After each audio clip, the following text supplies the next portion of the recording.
Aisee, hebu niambie, wewe ni una machaguo gani ambayo unayo, yani unazingatia nini wakati unataka kudate na mwanaume? Kwa maana kwamba unataka kuingia kwenye mahusiano. Au nikuulize swali rahisi. Wewe type yako aina gani ya mwanaume unayemkubali au unayempenda? Wa aina gani?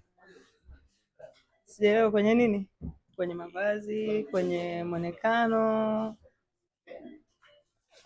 kabila nini? Yaani wewe unapenda mwanaume wa aina gani? Kwa sababu kabila sio kitu kirahisi. Kwanza kwenye muonekano kwanza kwenye muonekano. Okay. Chapa hiyo. Bana. Unapenda mwanaume wa aina gani? Ndio unaelekeza sasa. Sababu wewe ni mrefu sana. Kwa hiyo unaweza ukakwambia. Sio mrefu sana. Na viatu pia. Vinachangia lakini ni mrefu kiasi. Okay, napenda mwanaume mrefu. Mrefu rangi gani?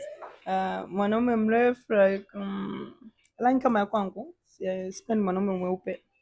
Upendi mwanaume mweupe kwa nini? Kwani?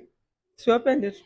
Ndio unapenda wanamefanya hivyo weusi kama kameramani wangu pale vipi? Kameramani, I like you so much. Alikuwa mnafiki tu kameramani. Bwana